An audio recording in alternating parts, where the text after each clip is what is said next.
pas pertama masuk asrama ya kan, kita kan ribut ya kan cewek-cewek kalau makan ya kan. Jadi pas itu mama pantry-nya yang biasa masakin untuk kita itu bilang kayak gini, jangan ribut ya, soalnya di samping pantry pas ini tuh ada tuan tanahnya yang punya tanahnya gitu. Terus gue tanya kan, karena nggak ngerti kan, gue tanya sama temen gue, tuan tanah tuh gimana wujudnya, katanya jangan ditanya Cak, kalau misalnya ngelihat katanya nggak bisa pulang.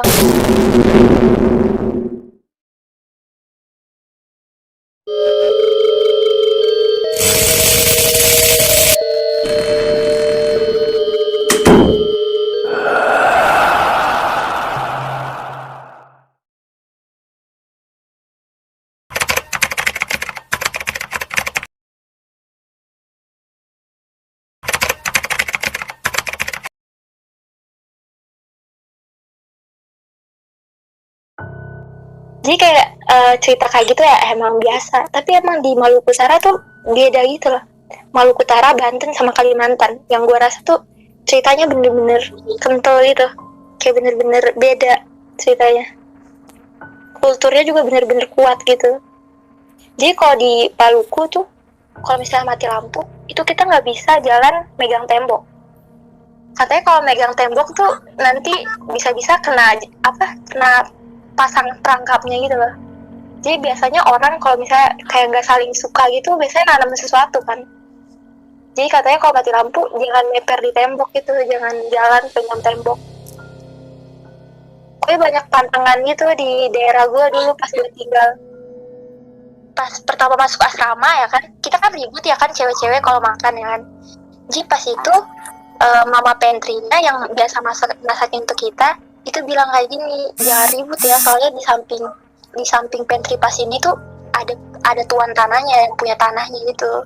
Terus gue tanya kan, karena nggak ngerti kan, gue tanya sama temen gue, tuan tanah tuh gimana wujudnya, katanya jangan ditanya Cak, kalau misalnya ngelihat katanya nggak bisa pulang.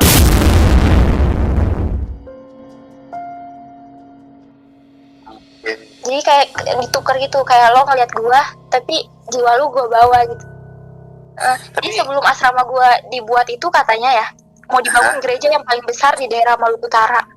Karena katanya di situ yang di Kalimati itu tempatnya Meki itu. Kalian tahu nggak Meki?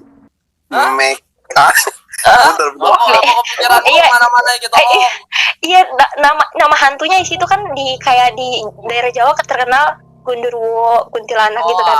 Nah, di sini namanya Meki Moro gitu, itu terkenal banget. Meki. Gitu. Kayak Gundurwo gitu. Kalau di Jawa kan Gundurwo bisa berubah wujud. Tapi katanya Meki itu tuh nggak punya garis di bawah hidung, tau gak sih? Ada garis gitu kan, hidung ke mulut itu kan ada garis.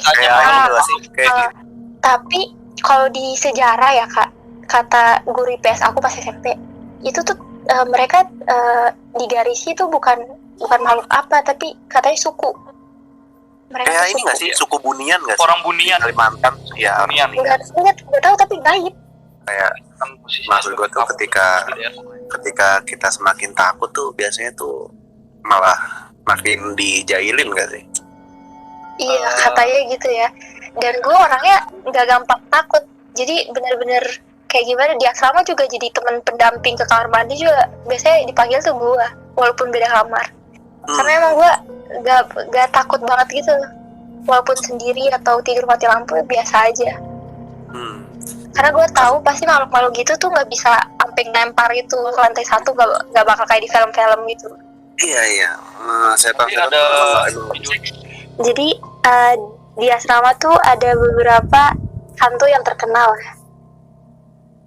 Jadi yang paling terkenal tuh yang bisa niru wujud itu yang paling terkenal, karena yang ngalamin itu pertama kali Pak Kepala Sekolah.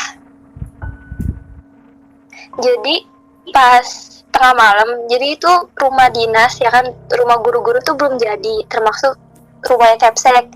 Jadi guru-guru itu berbagi kamar, ya Kepsek ya kan. Itu kejadiannya tengah malam ceritanya.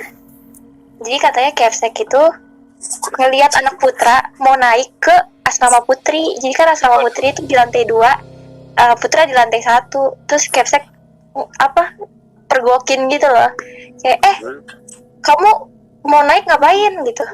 Ya kan anak putri ya biasanya nggak pakai jilbab kalau di atas, jadi kan nggak boleh naik, nggak boleh ketemu.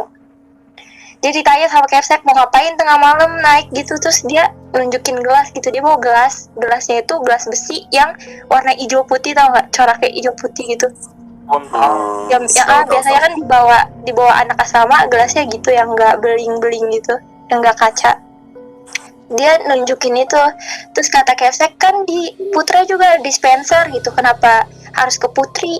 Terus dia balik deh, dia puter balik, dia ke ujung gitu.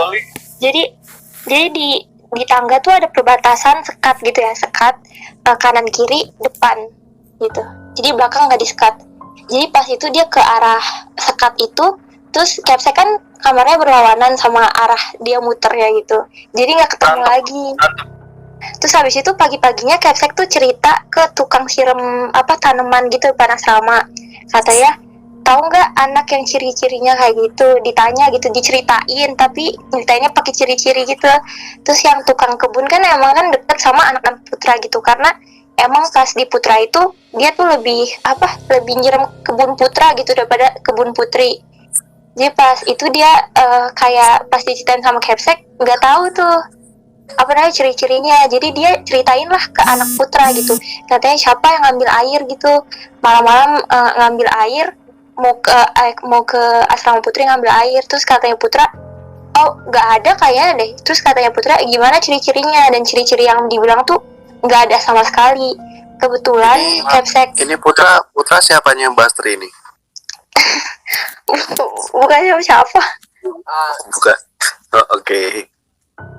Jadi pas ditanya itu Putra nggak ngeh gitu kan, kayak nggak ada ciri-cirinya kayak gini, soalnya kan kesebar gitu.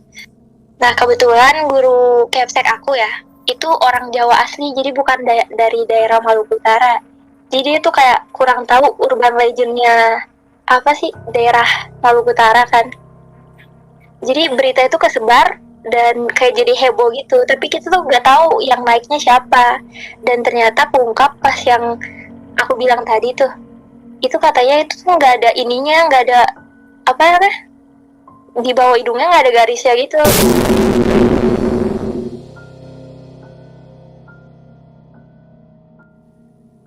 Jadi kata anak-anak asrama yang pakai Kepsek temu itu bukan siswa situ, tapi kayak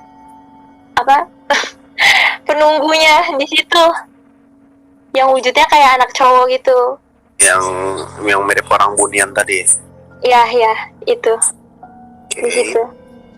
Dan itu bukan pertama kali ya, bukan pertama kali, itu yang pertama kali. Dan yang selanjutnya itu guru akidah akhlak aku pas lembur, pas pulang kan lewat lapangan basket ya kan, sama lapangan outdoor main bulu tangkis. Nah itu dia ngeliat Putra 2 orang main, tapi pas dia berhenti pakai motor, dia kan lihat jadi jauh gitu kan main raket. Pas motornya berhenti depan asrama, Putranya hilang. Anak Putranya yang main tadi udah nggak ada. Padahal pas dari motor tuh perjalanan tuh pak guru aku tuh katanya masih ngeliat anak main raket di lapangan badminton gitu. Tapi pas udah berhenti depan pas lapangan badmintonnya, itu udah nggak ada katanya yang main raket tuh. Tuh nggak tahu tuh cowok bener-bener Putra atau emang Putri. Selain itu juga karena masih pembangunan ya sekolah aku juga, itu katanya tukang bangunannya tuh ngelihat anak Putri nggak pakai jilbab di balkon gitu. Jadi asrama Putri atasnya ada balkon lumayan besar, katanya di situ banyak anak Putri katanya lagi nyisir masa malam-malam. Jadi yang kita tangkap dari cerita itu tuh bukan siswa-siswi dari sekolah, tapi emang penunggu di situ.